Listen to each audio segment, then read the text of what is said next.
السلام علیکم ناظرین، میں ہوں حامد میر۔ ناظرین، غزہ پر 85,000 ٹن بارود برسانے کے بعد اور 47,000 فلسطینیوں کی نسل کشی کرنے کے بعد بالآخر 15 ماہ اور ایک ہفتے کے بعد اسرائیل اور غزہ میں جنگ بندی کا جو معاہدہ ہے وہ طے پا گیا ہے۔ ہم اس معاہدے پر تو بات کریں گے لیکن ساتھ میں ہم یہ بات بھی کریں گے کہ 15 ماہ اور ایک ہفتے میں جو غزہ پر اور غزہ کے جو رہنے والے لوگ ہیں ان پر کیا گزری، کتنا نقصان ہوا، کتنے لوگ شہید ہوئے، کتنے لوگ بے گھر ہو گئے۔ اور جب یہ حقائق آپ کے سامنے آئیں گے تو آپ ورطہ خیرت میں گم ہو جائیں گے کتنا نقصان ہوا ہے۔ تو ہم بات شروع کرتے ہیں اسرائیل اور حماس کے درمیان جو جنگ بندی اور یرغمالیوں کے تبادلے کے حوالے سے جو معاہدہ طے پایا ہے وہ قطر میں طے پایا بدھ کے روز، اور جو قطری وزیر اعظم ہیں وزیر اعظم محمد بن عبد الرحمن، انہوں نے اس کا اعلان کیا اور کہا کہ یہ جنگ بندی کا جو معاہدہ ہوا ہے اس میں جو اہم کردار ہے وہ قطر نے، مصر نے اور امریکہ نے ادا کیا ہے، اور یہ جو جنگ بندی کا معاہدہ ہے اس پر اطلاق 19 جنوری سے ہوگا۔ اب جو حیران کن بات یہ ہے کہ یہ معاہدہ بدھ کو قطر میں ہوا، ان کا جو دارالحکومت دوحہ ہے وہاں پہ، اور آج ہی اسرائیل نے دوبارہ غزہ کی پٹی پر حملہ کیا جس میں تقریباً 73 جو فلسطینی ہیں وہ شہید ہو گئے۔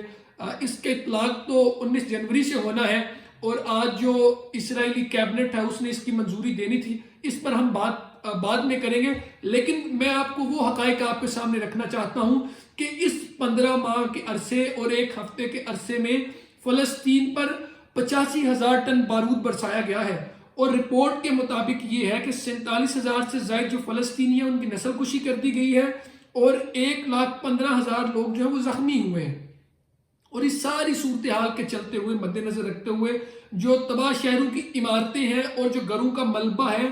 اس ملبے کے تلے ہزاروں فلسطینی جو ہیں وہ دبے ہونے کا امکان ہے۔ یہ رپورٹ یہ بات کہتی ہے، اور رپورٹ یہ بھی کہتی ہے کہ اس سارے ملبے کو ہٹانے کے لیے کتنا وقت درکار ہوگا۔ 1 سال نہیں، 2 سال نہیں، 3 سال نہیں، 5 سال نہیں، 10 سال کا وقت درکار ہے اس سارے ملبے کو ہٹانے کے لیے جو اسرائیل نے غزہ پر اور فلسطینیوں پر 85,000 ٹن بارود برسایا ہے۔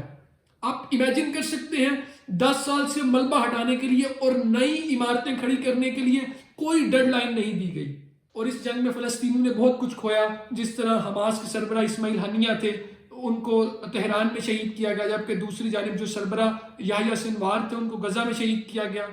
1.25 سال جو ہے لفظی سفارتکاری سے کام چلایا گیا، اور امریکہ نے اسرائیل کی کھلم کھلا جو ہے وہ حمایت کی۔ آپ کو یاد ہوگا کہ 7 اکتوبر 2023 کو حماس کے حملے میں 1100 اسرائیلی ہلاک ہوئے تھے اور 240 لوگوں کو یرغمال بنایا گیا تھا۔ اب ہم بات کرتے ہیں کہ یہ جو معاہدہ طے پایا ہے وہ کیا معاہدہ طے پایا ہے۔ وہ معاہدہ یہ طے پایا ہے کہ 6 ہفتوں کی جنگ بندی پر عمل درآمد جو ہے وہ 3 مراحل میں کیا جائے گا۔ پہلا مرحلہ یہ ہے جو سویلین قیدی ہیں ان کا تبادلہ کیا جائے گا، اور جنگ کے خاتمے پر جو ہے وہ مذاکرات ہوں گے۔ یہ پہلا مرحلہ ہے۔ دوسرے مرحلے میں یہ ہوگا جو اسرائیلی فورس کے قیدی ہیں حماس کے پاس، حماس ان کو رہا کرے گا، اور غزہ کے جو عوامی مقامات ہیں وہاں پر جو اسرائیلی فوجی ہیں وہ ان کا انحلا کیا جائے گا۔ تیسرا اور جو آخری مرحلہ ہے اس میں اسرائیلی فورسز کا غزہ سے مکمل انحلا ہوگا، اور غزہ کی تعمیر نو پر جو ہے وہ کام کیا جائے گا۔ اب یہ تو ابھی تک کی صورتحال ہے۔ اب جو میں نے یہ بات کی تھی کہ یہ معاہدہ طے پانے کے بعد اسرائیل کی جانب سے آج پھر غزہ کی جو مقبوضہ پٹی ہے اس پر حملہ کیا گیا، اور 73 فلسطینی جو ہیں وہ ابھی تک شہید ہو چکے ہیں، جبکہ اس جو معاہدے پر اطلاق ہے وہ 19 جنوری سے ہونا تھا۔ لیکن آج 19 جنوری تو نہیں ہے، لیکن یہ تو ایسی ہی بات ہے کہ آپ ایک طرف معاہدہ طے کر لیا ہے، سارے ٹرمز اینڈ کنڈیشنز ہو گئے ہیں، اور آپ نے اس چیز کا یا اس تاریخ کا انتظار کیا ہے جب سے اطلاق ہونا ہے، اس سے پہلے جتنے بندے آپ قتل کر سکتے ہیں، شہید کر سکتے ہیں، کر دیے جائیں۔ اور اس کے علاوہ جو بدھ کے روز قطر میں دوحہ میں جو جنگ بندی کا اعلان ہوا، معاہدہ طے پایا، اس کی آج منظوری جو ہے اسرائیلی کابینہ نے دینی تھی، لیکن جب میں یہ ویڈیو ریکارڈ کر رہا ہوں تب تک یہ اسرائیلی کابینہ نے جنگ بندی معاہدے کی منظوری نہیں دی ہے۔ اور رپورٹ کے مطابق یہ ہے کہ جو آج اسرائیلی کابینہ کا اجلاس ہونا تھا فی الوقت ابھی تک وہ اجلاس نہیں ہوا۔ ہم دعا کرتے ہیں کہ یہ جو معاہدہ ہے، یہ جو ٹرمز اینڈ کنڈیشنز طے کی گئی ہیں اس کے اکارڈنگ 19 تاریخ سے باقاعدہ اس کا اطلاق ہو جائے، اور دونوں ممالک جو ہیں حماس اور اسرائیل جنگ بندی کر دیں، سیز فائر کر دیں، اور تینوں مرحلوں میں یہ جو معاملہ ہے یہ تھمنے کو آئے۔ اس کے بعد آپ نے سوشل میڈیا پہ بہت ساری ویڈیوز دیکھی ہوں گی جب اس جنگ بندی کا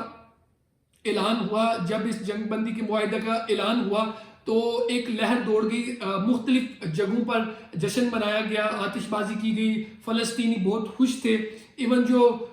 یمنی حوثی ہیں انہوں نے بھی یہ اعلان کیا ہے کہ وہ بھی کسی قسم کا کوئی حملہ نہیں کریں گے، کوئی میزائل نہیں داغیں گے، بلکہ انہیں اس بات کی خوشی ہے جو اسرائیل جو حماس ہے اس میں جنگ بندی کا معاہدہ ہو گیا ہے۔ ناظرین، اگر اس کا ون لائنر دیا جائے تو ون لائنر یہی ہے کہ جو 15 ماہ اور ایک ہفتے میں جو قیامت صغریٰ برپا کی گئی ہے غزہ میں، اس کی مثال کہیں پہ نہیں ملتی۔ اگر یہ ساری صورتحال کسی غیر مسلم ممالک میں ہوتی یا کسی یورپ میں ہوتی تو پورا یورپ اور پورا عالم کفر جو ہے وہ ٹوٹ پڑتا اور اس کی چیخیں نکل جاتی، لیکن چونکہ یہ ظلم اور ستم یہ مسلمانوں پر ہو رہا تھا، غزہ میں ہو رہا تھا، قبلہ اول پر ہو رہا تھا، تو اس لیے ہم سب نے اپنا فرض سمجھا کہ ہم خاموش رہیں۔ لیکن وہ اقبال نے کہا تھا نا، کہتا ہوں وہی سمجھتا ہوں جسے حق، کہ نہ مابلہ مسجد ہونا تہذیب کا فرزند۔ ہم نے آپ کے سامنے حقائق کو رکھنے کی کوشش کی، جو رپورٹس میں چیزیں سامنے ہوا آپ کے سامنے رکھنے کی کوشش کی۔ تو کامنٹ سیکشن میں آپ اپنے خیالات کا اور جذبات کا اظہار ضرور کر سکتے ہیں۔ مزید اپڈیٹس تک کے لیے ہمیں دیں اجازت۔ اللہ نگہبان۔ پاکستان زندہ باد۔